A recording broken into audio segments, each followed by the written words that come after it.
I do enjoy listening to you, India. Arsenal win back possession, and it's broken nicely to Cazorla.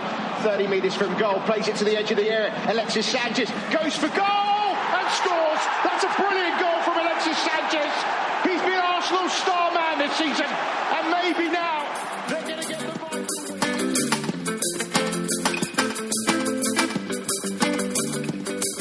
Hello and welcome to Gooners in the USA. Mike, final match of the season.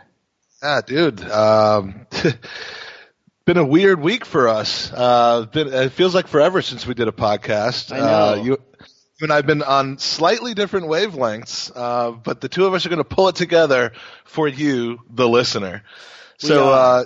Yeah, I mean, since our last podcast, personally speaking, for me, I've been from DC to Atlanta to Buenos Aires to San Juan to Atlanta to DC to Chicago to Honolulu and to Maui, where I currently am looking out on a beautiful Pacific Ocean right now. So I've been jet setting, champagne drinking, food poisoning having, massage and pedicure enjoying, but without the trouble or concern of having kids for a week. So Andy, what have you been up to?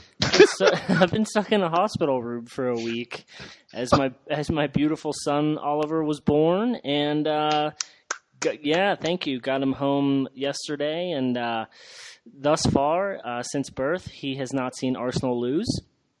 That's so important. He is an invincible. So Oliver the Invincible, Prince Oliver, Prince Oliver of Rhodes, has been born, and I've seen a lot of our good friends on Twitter tweeting congratulations and all that. It's been awesome.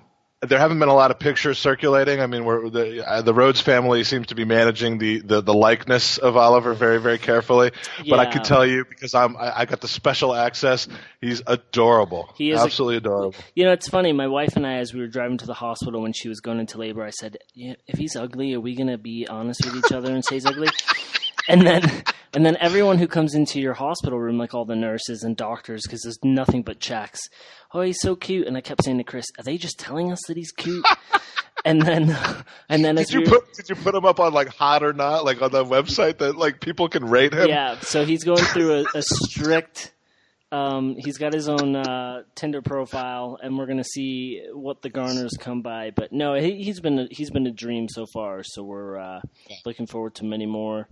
On a serious note, welcome to fatherhood. I've Thank you. been warning you and preparing you for months, and I don't know that you really truly got it, but now I'm sure you're getting it. Yeah, but, no, I don't think anyone truly gets it until the person is here. You know, the person, yeah, and in classic style, I got the news from you. I was on a plane on the way to Maui, and I got the text from you that he was born about 15 minutes before the kickoff of the Sunderland game on Tuesday.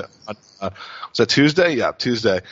Classic that he was born on a game day, first of all. And I said to Chris about 8:30 in the morning. I was like, "Hey, he needs to be here in the next 3.5 hours so we can watch our first game together." I mean, were you sitting in the room like with your phone, like cheering, and then it wasn't what she thought you were cheering for?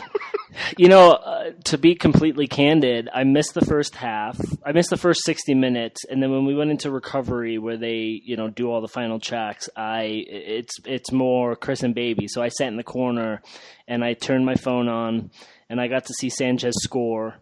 And then the hotel Wi-Fi, or excuse me, the hospital Wi-Fi was just dreadful. So then I just went to Twitter, and we're just following the updates from the short fuse, because those guys do pretty much play by play. Good and stuff.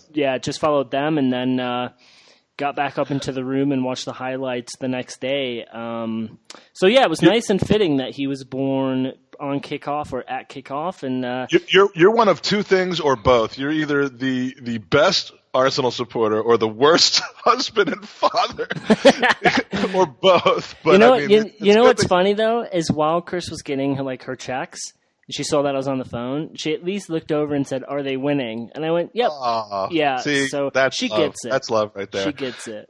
Yeah, and I mean, just the timing though. I mean, I was hoping it would be as his namesake Olivier Giroud scored a goal, but even better though. I mean. just as our Arsenal heroes were emerging from the tunnel at the Emirates, Oliver came out of his own special tunnel. He did, and made a debut to the world. So I mean, it's all poetic here in the Get USA family. It really is. We don't and he's do already anything taking without after poet. you. Yeah, I mean, he's taken after you. I've gotten pictures of him so far giving me the finger. Yes. He's mooning me. He's grabbing his junk and and making faces at me. I mean, he's just like his father. And as his godfather, I don't know if you realize that I'm his godfather yet, but as his godfather, I plan to teach him a little bit more class. But, I'll give it some time so he can get used to his normal father. Yeah, the middle finger thing stemmed from my sister sending me pictures of her kids flipping me off. And I couldn't tell if that was intentional or not. Oh, no, it was 100% intentional. And, what comes around goes around, Mike, because last week I taught my nephew Butthole. He's only 3. So now he just runs around yelling that all I thought the you were time. saying that was his name. No, like my nephew Butthole. Yeah, so I've been teaching him some naughty words. Nice. Oh, you're such a quality human being. I'm so glad with that. I am. And a quick shout out to our buddies Rob and John for filling in last week. We weren't going to put out anything last week, and it was going to be a first for us. But they volunteered. They wanted to see what it was like to do a podcast. They unlike us, they didn't have the good fortune of having their first 5 or 6 podcasts and all their inexperienced crap hidden to where only 5 people heard it. So if you haven't had a listen, let us know what you think. They've got pretty thick skin, unlike us, and this is not a bunch of experienced broadcasters doing something, but a couple of really good guys who love Arsenal and are really good friends of ours who just wanted to put out some funny content, and hopefully it was worth a listen. Yeah, I didn't think of it from that perspective, because obviously being in the hospital and they text saying, hey, it's ready to go up. But you're right. I mean, we've got one more pod before we're officially done for the season, and we'll do that post FA Cup, and hopefully we'll get some fun guests on. But I think, Mike, when we started this, and didn't we start it with Leicester? So it was really like week 2 or 3 that we kind of got off. I never expected us to get to the listener numbers that we're at now. And so thank you to everyone who's tuned in and continued tuning in for the entire season. Yep. And I mean, we finally hit a dozen last week. And we did. It's back down. Incredible. It's back down to 2 after John and Rob's fucking trade wreck. Rob checked himself into rehab, and they're like, "Why are you here? Bad podcasting." They're like, "That's not. This is a drug rehab facility. Just check me in, man." Well, anyway, seriously, thank you, Rob. Thank you, John. That was I love you guys. so awesome for you guys to do. And I'll be watching the FA Cup final with those 2 guys next week, they cannot wait. Did a really good job. I was really impressed with that. So hopefully the listeners liked it. So, Mike, let's talk about Everton. Because it was a game. Yes, it was. I know you're not going to feel bad for me about this because of your sleep schedule, but I woke up at 4:00 in the morning after a pretty intense and fun night of partying the night before. But I dragged myself out of bed at 4 Hawaii time to watch, and got to say it was a good game. It's just that the game itself really wasn't the issue. It was the whole specter of the entire rest of the results, and I don't know exactly when you got up. I tried to reach out to you early on, but there was about 40 minutes where it was looking awfully interesting for us. Yeah, I didn't actually, because of the whole sleep deprivation. I woke up at halftime, and I saw that it was 1-0 Liverpool, and I think it was 2-0 us. But yeah, it's always tough to watch these games when you need other results to go your way. And Everton were extremely poor on the day, and it did look like for a while we were going to get away with the Great Escape. But you know what, Mike? We'll go into this a little bit, but we didn't deserve it. Throughout the entire season, we didn't deserve it. And you've got to get credit to Liverpool. They went on a run of bad games, and they picked it up where they needed to at the end of the season. That's usually what we do. And too little, too late. You can't keep just dropping points and being sloppy and then expect to just grab it back at the end. We've done that a number of times. And in fact, we did that in a number of games and microcosms this season where we were sloppy and pulled it back at the end early in the season. And it's just at some point it's just not going to be enough, and it wasn't enough this season. But and hopefully for the roster that goes into next season and goes into that Europa League, hopefully it's a humbling experience, because we've always been known, and all of these players have been known and pretty much guaranteed to have Champions League football by March. And even if we're out of the title race, we're always in that realm where we're like, hey, we're comfortable, we're going in. We may not have anything big to play for, but we've got that. Now we don't have that. And so hopefully these players, match day 1 of the Europa League, when they walk out of that tunnel, and it's not the Champions League tune, and it's not the build-up, the same build-up, and it's on Thursday night. What is the Europa League tune? Is it like bum bum bum bum? It's that Price clown Right song thing? or Benny Hill. Yep, that's the one. That would be hilarious. That's the one. So hopefully it's a humbling experience, and hopefully they realize that they fucked it up, and it's not. It's either gonna. Mike, it's not just on Arson. It's not just on Crankin. It's on everyone that took the pitch, because there were games this season where we dropped points, and biggest one for me is Bournemouth away. To go down that bad, and great, we clawed it back, but at the end of the day, it wasn't good enough. And hopefully the season in review for these guys humble them, and they come back and they want to make a difference. Because you know what, you got to look at United this season. They took the bull by the horn in Europa, and they were like, "Fuck it, let's go for it." And that's what we need to do next season. I mean, that might have been more by default than anything else. Oh, absolutely. But we're there by Would default. Would they have done that if they were second in the league? No, probably They not. have taken Probably this game not. so seriously. But the for me, by the way, you mentioned Bournemouth. For me, it was Watford. That's you want to say that these games don't make a difference, individually. That game cost us £50 million. It might have cost us Alexis Sanchez. It might have cost us a couple of signings that we now might not be able to make. And that's why you have to show up every single game. It's insane how much of that, and there's enough of them. I mean, there's West Brom, there's Everton, there's all kinds of them. But like in that particular moment of the season, to show up at home and lose to Watford like that, that was the season as far as I'm concerned. Well, and you can almost go back to week 1, where we just got not being prepared, and totally. We could have beaten Liverpool in that game. There's no reason we should have given up 4 goals in that game, except we didn't have what we needed on the field, on the pitch. No, 100% agree. And I was talking to Tim in the backyard in previous podcast guest, and he had said, if we went and we had to play Liverpool today, we would have beat them, because we are playing like a better team, and we're better prepared. We're in a better formation, and I would agree that on the day today, in our current form, we would have beaten Liverpool if we were playing them today. But that's not how it works. No, it is not. But the frustrating thing about this season is when you look back at the entire season, we were looking and begging for change. And then when we did change the formation, even with some shaky games, it took a while to get used to it, which is normal. We lost only to Tottenham with this formation, right? And so why couldn't we have done that 3 months earlier? We saw how well it was working for Chelsea. It literally took the which I was unfortunately there to experience. It took Palace, the lowest point of the season, which was the Palace game, to force that, and it shouldn't have. No. But let's go into this game a little in detail. I mean, first it starts off with a Bellerin goal.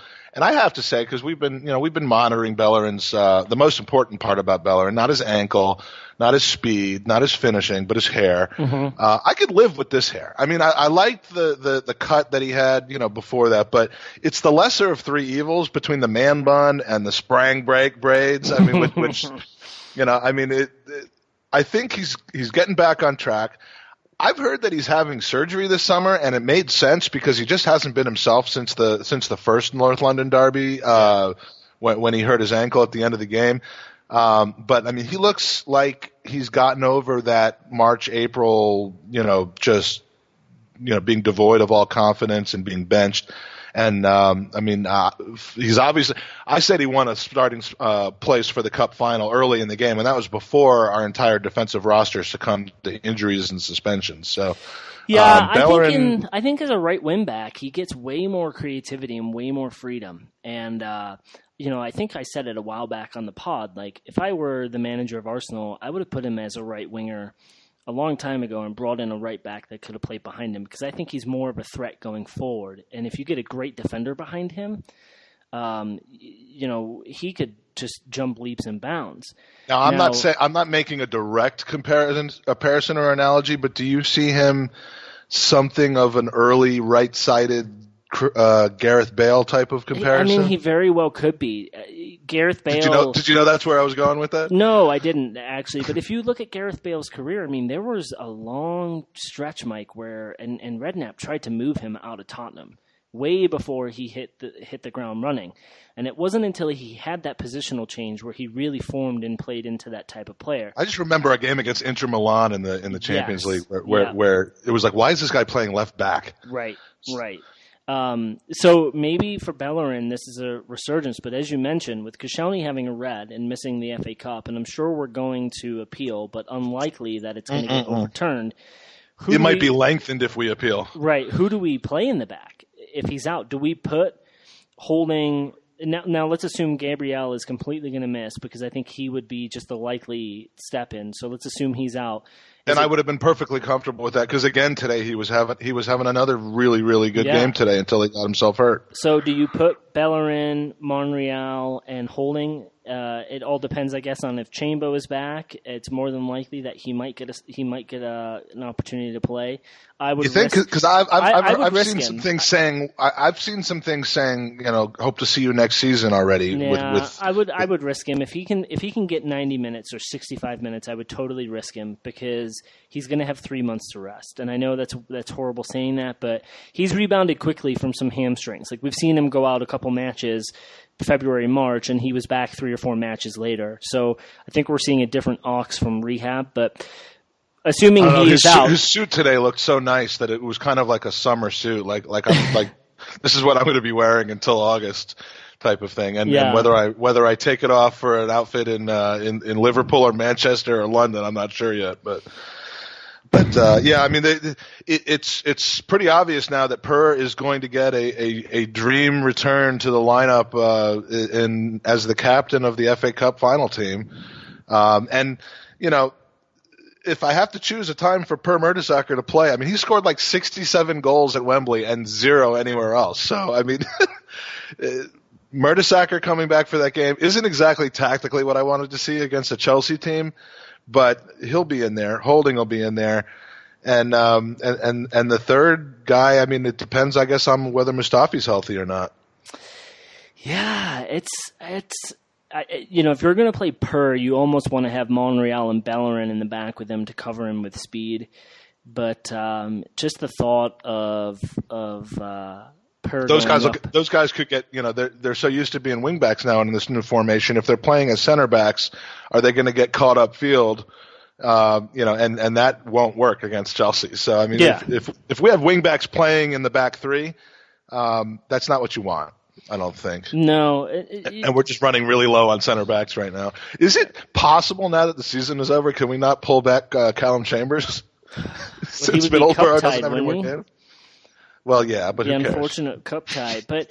No, it's a shitty situation, but hopefully Mustafi's back, and then you have him and Holding, and then I think if that's the case, you put Monreal in the back with those two, Gibbs on one side, Bellerin or Chambo on the other, and then I think we're in good shape. But to think of Per playing up against Costa, Hazard, Cesc, Pedro, Conte, whoever plays in goal for Chelsea, because they could probably outrun Per at this point. The old FIFA style where you send the goalie dribbling down the field. Oh yeah. Courtois is definitely getting a brace against us. Yeah, but hey, Per loves to score a goal at Wembley, so we'll see. We'll see. I mean, anytime we get a corner kick in that game, I'm going to be looking at my buddy John Horlick, and who is one of the biggest Per haters, and I got to razz him when Per scored against Aston Villa on the FA Cup final. So hopefully we'll have another repeat occurrence of that. But let's just say I'm not brimming with confidence for this game coming up, but we'll talk about that in a little bit. Mm-hmm. So, all right, so we get the red card. Koscielny leading by example, of course.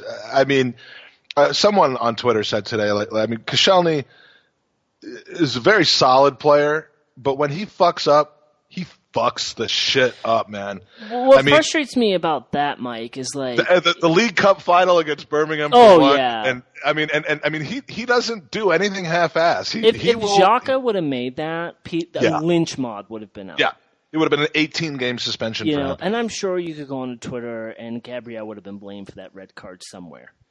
This is one of the most ironclad red cards I've seen in the league all season. Anyone who says it was a harsh red, and I'm including you, Arsene Wenger, I'm sorry. Everyone saw it happening 10 seconds before it happened. We saw him going full speed, and we know that he doesn't have the full speed that a lot of other defenders had. And you knew that if he finished off that challenge and didn't pull out of it, it was going to be a red. And all Valencia had to do was just take it and not skip over it or jump over it. And it was bang on red card, and there's no arguing it. Yeah, I completely agree. And now he's out for the FA Cup. He's out for the first couple of games of next season. Thank God he could play in the Emirates Cup because, we need that. We need that. That's where we start the run. That's where it all starts next season. But yeah, and so I want to ask you, as a tactical genius that you are, Thank you. After the red card, our formation changes, but immediately a substitute gets up and starts warming up on the Everton bench, and it's Ross Oxlade-Barkley. Am I the only one who thinks that he's like turning more and more into Alex Oxlade-Chamberlain with that haircut and the look? They're twinning, and he didn't always look like that. So he comes on, pretty much starts warming up and comes on immediately after the red. And, because I'm a dumbass, what's the thought process there? It seems obvious to me that there was something going on in Koeman's mind that said, here's how I'm going to try to take advantage, even though it didn't work, try to take advantage of this mismatch now. But, so should we be lauding Koeman for making a change and trying to capitalize, or was it just kind of a no-brainer? I think we should, because at the end of the day, a good manager is going to change his formation and change his tactics based off of the other team. And what better way to sucker punch? Even in the middle of a day, a great manager will do. Oh, no, absolutely. At the end of the day, you look at the way that the match was going. Arsenal were up, 1-0, and Koscielny gets sent off. You got to give credit to him for saying, hey, especially when you're playing three at the back, because if you look at Arsenal's history, when Koscielny's been sent off in the past, we threw Xhaka back there. And even though we made that tactical formation and that change, Koeman's probably thinking, well, let's put some pressure. Let's put a player who's going to run at that defense and just see what happens. And so I give him a lot of credit for doing that, especially when you're 1-0 down. He's probably saw the way his team were playing. They weren't getting back into the match. And so it's a good opportunity. And maybe you see a player who just in the first 10 minutes hasn't woken up. So it's kind of twofold, right? Tactically, you're probably thinking to yourself, right, I can pull this player and just say to him, hey, they're down a man. We're bringing on an attacker and we're going for this. So you almost have to applaud the fact that he did it. And, I think he's an excellent manager, Mike. And Barkley's had one of those kind of ebbs and flows for a season, but you almost want to have a player, and you almost want the Arsenal players to think, well, shit, we weren't really thinking of playing Barkley. He hasn't been in the match, and now his dynamic changes the way that Arsenal defend. But football's a chess game. Football is a game of chess, and you can either play chess with your eyes open or you can play chess with your eyes closed.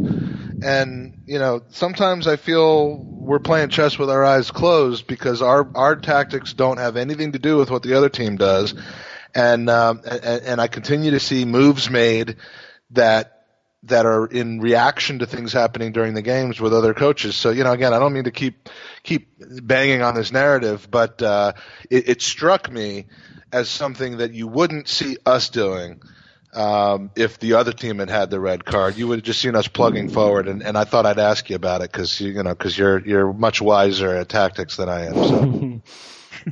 So. Tactically bringing up young babies in diapers. So then the Alexis goal, it was one of these bizarre situations. It was beautiful. Maybe a ball off the hand of Welbeck that starts it off. But once Welbeck capitalized on it, The Everton goalie just froze, and all the Everton defenders just froze, and we didn't. So, I mean, kudos to us for what was really a good handling of a bizarre situation. But even Wenger didn't seem to believe that it was a goal until about 10 seconds after it went in. Well, did you bring the bell to Hawaii? I did not bring the bell to Hawaii. I'm gutted about this. There's always the saying, you play till the whistle. And it was weird that the entire Everton team stopped in unison. But like you said, Welbeck, Sanchez, and the rest of them continued to play. And maybe it was... This is me hitting the remote control against a bottle of champagne. God. That's what we're left with at this point. That's basically the leftover hangover effect of Robin and John's podcast. Yeah, exactly. Except the hangover is only getting started because the food poisoning is starting to set in the longer this pod goes. But you as you were saying. No, it's just play to the whistle. Play to the whistle, and maybe Welbeck's handball did cause the entire Everton team to stop in unison, but it was a weird one, and Sanchez got the goal, and it was great, but just before halftime, punched. This is basically the moment in time where you are finally waking up from your 2-hour slumber, and all's looking good, and then all of a sudden, in a few quick minutes, Giorgio Wijnaldum scores for Liverpool and just sucks all the air out of the whole situation. And it struck me that last year Wijnaldum was basically single-handedly placing us ahead of Spurs into second place by devastating them on the final day of the season for Newcastle. And this year he's doing quite the exact opposite to us.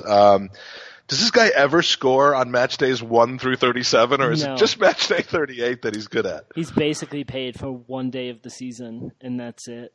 No, I thought he was going to have a breakout season. I picked him up in fantasy, and he disappointed heavily. But I think I resigned to the fact we weren't making Champions League 12 weeks ago, so it was easy for me to take the fact that Liverpool would win today, and especially against Borough. But look, we weren't good enough. We've already talked about that. We give credit to Liverpool when their form dipped, and they found their form at the right time. But it's funny. This has been going on for 9 months. It's not like we're absolutely shocked by it today. And let's be honest, right? Since Arsene has joined Arsenal, we have not had a season where we've had to be in a situation like this, where we had to hope other teams lost for us to really play for something. It's always been kind of closed on that final day of the season. Yeah, I think the closest it came, we had to beat West Brom, I think maybe 4 years ago. It was the same season that Man City won in the last kick of the last game against QPR. We actually had to get a result that day in order to get fourth, and we got it. But we've never had to have other people results. And it's funny because someone put on West Ham, or someone on Twitter put last week, and it was a West Ham supporter.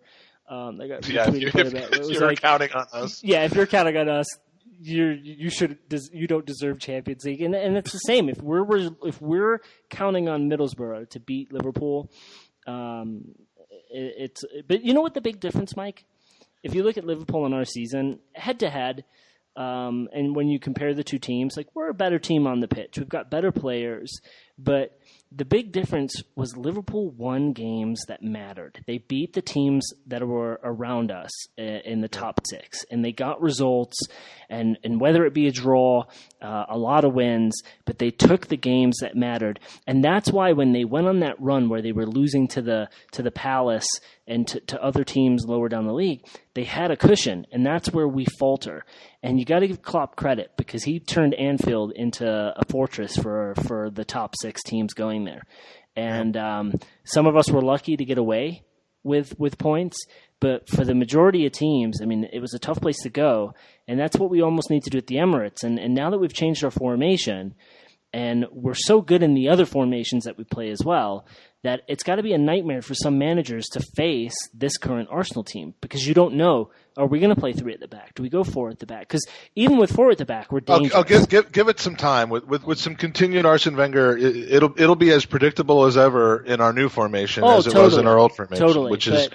But that's what I'm saying. That's where Klopp is the difference because he changed things around so often that managers didn't know who they were playing against. And that's a mind game in itself, and we need a manager to do that tactically where, Chelsea go into a match against Arsenal this weekend, they're going to assume we're playing 3 at the back, right? But if you have a cunning manager who says, okay, boys, we're going to go 4 at the back, we're going to overload our midfield, and we're going to completely change the match. Or change it mid-game. Absolutely, and Conte made the comment this week, the reason where the season turned for Chelsea after they lost to us. He realized that things weren't working. And so, they lose, 3-0 or 3-1 to us? 3-0, yeah. And it's like he twisted things around and he turned things around and he sat down with the players and he said, things need to change. What do we need to do? And it was a collective thing. And they went into matches where Conte played higher up the field. He played lower down the field. And it's just tactically they got it spot on and Klopp got it spot on. And that's where the season ran away. And so fair credit to Liverpool, but ultimately there's 114 points to get, and they got one more than we did. Absolutely.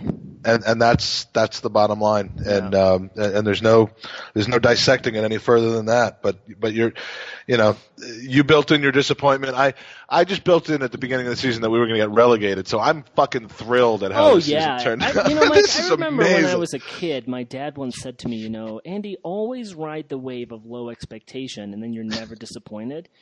And, I've carried that mantra through my life. And so I like that you just assume we're going to get relegated because everything from that point your on. wife hear that. Yeah. So speaking of low expectations, Gabriel, he's the most contrarian guy I've ever. Just when you think he's playing well, he turns to shit. Just when you think he's shit, he starts playing well. And just when you're happy to see him in the lineup, he gets hurt. Yeah. He's a great player to have in your side for depth. I don't think he'll ever break into the starting 11 as much as I wanted him to. But it's so interesting, Mike. Sorry to cut you off. No, how everyone holds their breath the moment he goes down injured because of the Koscielny red. So we all knew he was going to be out for next weekend. But then everyone's like, well, at least we have Gabriel to cover. Well, we don't now. And so everyone who slated him is now thinking, I wish he was healthy. Because if it's him or Kerr... That tells you something. Absolutely. That forces you to be honest with yourself about Gabriel and say, well, yeah, I mean, if we had someone else on the line, I mean, if we had Toby Alderweireld in our lineup, that would be great. But, right. But let's recognize that Gabriel has some capability. He might not be the preferred guy, but... I certainly would have rather seen him out there in the FA Cup final than Per Mertesacker, but here we are. And, Mertesacker will be – it just kind of felt like all of a sudden between the beginning of the game and the Gabriel injury or between the Koscielny red card and the Gabriel injury, within 40 minutes we beat Everton and lost the FA Cup final all in one game. I know. It sucks, but you know what? I think it highlights the fact that we are low at the center back position. But, Mike, it's also the fact that we're playing 3 at the back.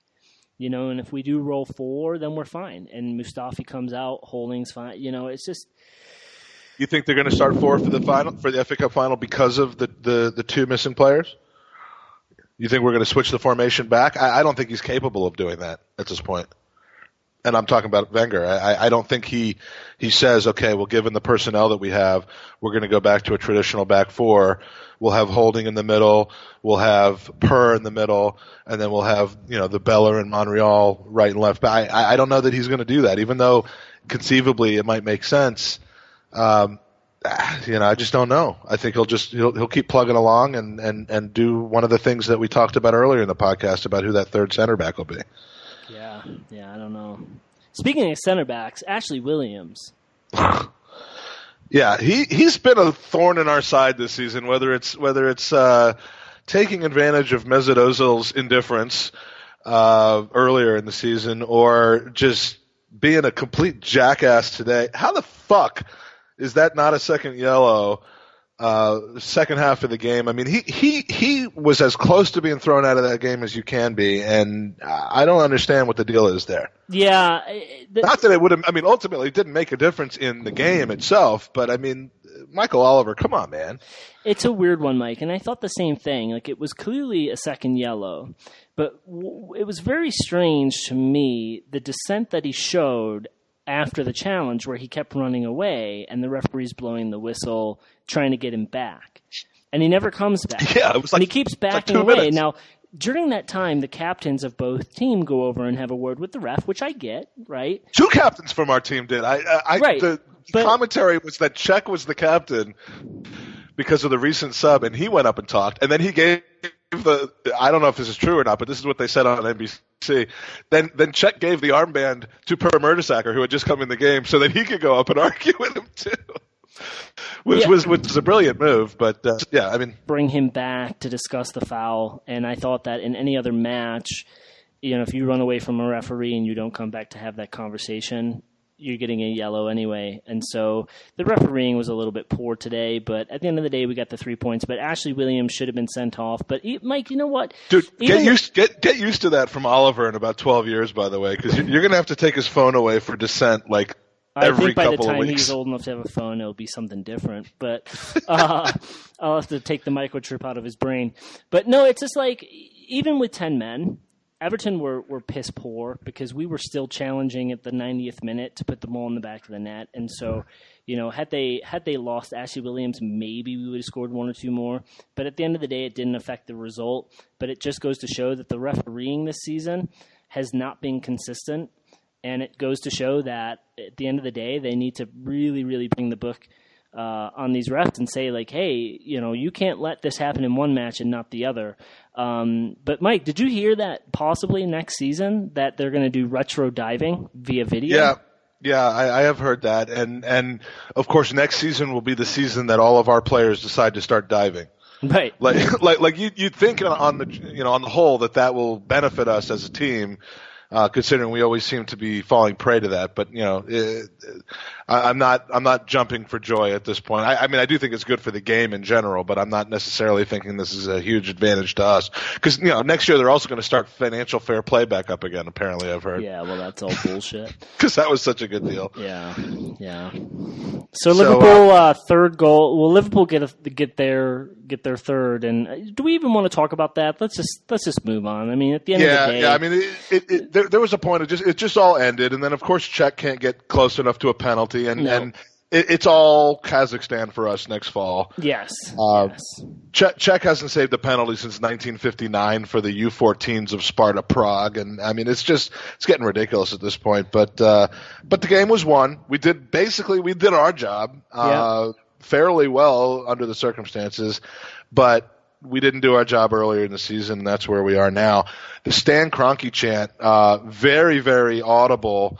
Shout out to Caitlin, our friend from DC, who was at the game. I don't know if she was chanting this or not, but very, very clearly, Stan Kroenke, get out of our club. I didn't hear a whole lot of Wenger hate. I don't know what kind of banners were there, but the Stan Kroenke stuff at this club. Was he there to hear? I know he's on his way, or he's there already. I think he's supposed to be there for the FA Cup final, but I bet he didn't even know we were playing today. I bet he doesn't even know that we were in an inkling of getting Champions League football. The guy is just clueless. And I think the problem, Mike, is you know how I am with Kroenke, but I sit on the fence a little bit because he did give Arsene the money to buy this summer, and we did invest. And I think that he's not gutting the club. He's not gutting the club, care. and so I would like to see, and whether it's this season, whether it's 2 seasons from now, I would like to see a manager who's a little bit more up with the times. I would like to see the club make some changes in the coaching staff. I'd like to see the club from the management perspective have change, and then see what happens from the board. I think that he will give them whoever is the manager next season the adequate amount of money, and at the end of the day, the Stan Kroenke thing. It'd be great if he goes. He's a fucking idiot and a tool, but he supported us financially when we've asked for players, and now we just need to see if we have a manager that will support the club tactically and differently, and hopefully that's going to change next season, for whether it's Arsene changing his spots or whether it's a new manager coming in. But we got to see what happens behind the scenes at the coaches level as well. Yeah, it will be, and we say this every May, but it will be a fascinating summer. I don't know whether we're not going to podcast every week over the summer, but I would imagine we'll probably have at least 2 or 3 kind of updates on what's going on anytime big news breaks. But, there's so much uncertainty right now, and it's a little scary. It's a scary time to be an Arsenal supporter. It is, but at the end of the day, we weren't relegated. We're still in European football. I think we're in a trophy competition that we could potentially win if we take it seriously. I think we're late enough into the competition where we're not going to be bombarded with all the additional fixtures. We are going to play a lot of Sunday football because of that. Here's what it is to me. If our new status of not being top 4 puts us into late August with a net decline in the recruitment, in other words, if Alexis and or Ozil leaves and we're bringing a couple of loose parts but no one spectacular, and we go into next season, I'm going to be awfully concerned about the situation, regardless of who the manager is.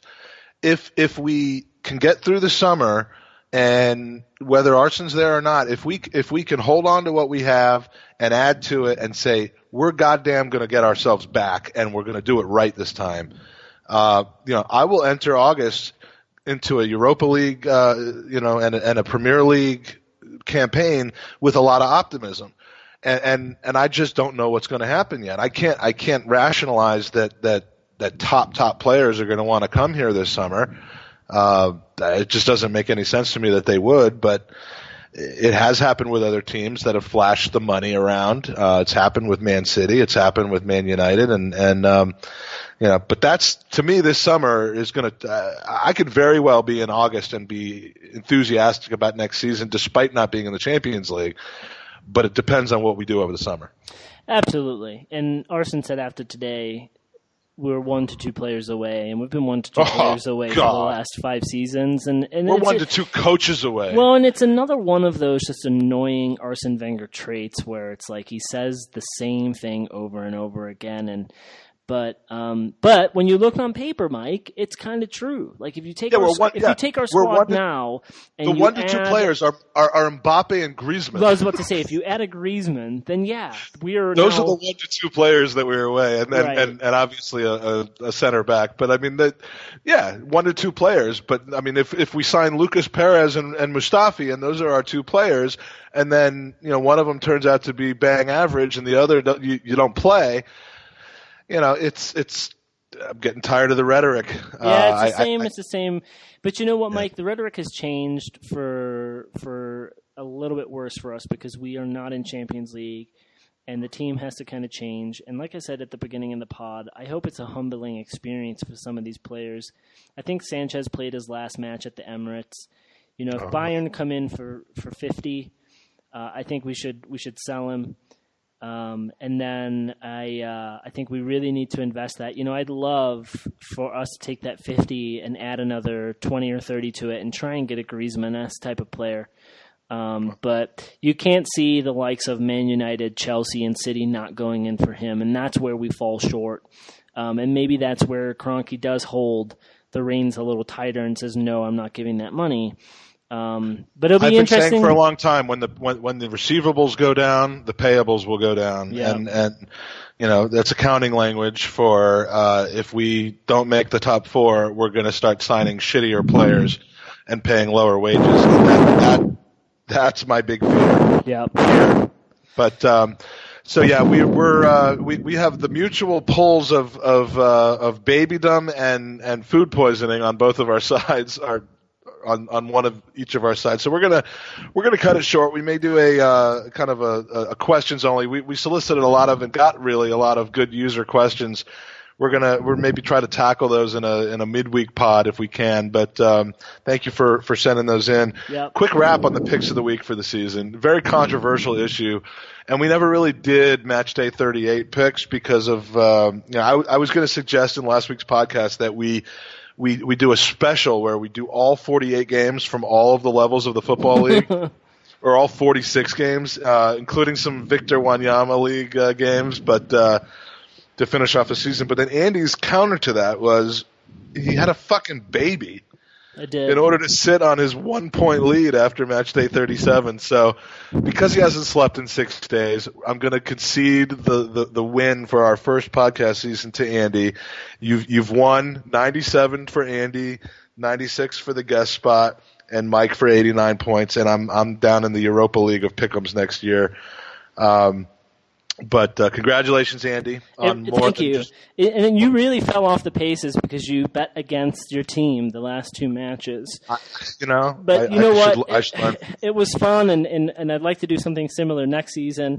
Maybe we'll change it up a little bit and just do only Europa League fixtures because that's where our biggest focus will be. But we, unlike Liverpool, unlike or I'm not going to say Man United because that's not true, but unlike Liverpool, unlike Tottenham, and unlike Man City, we do have one more match.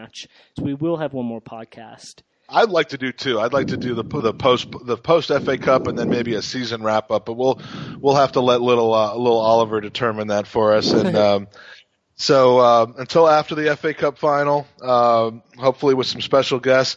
Quick RIP to Chris Cornell. Completely off topic, but I'm very upset about that. And thank you for joining us. Come on, you Gooners.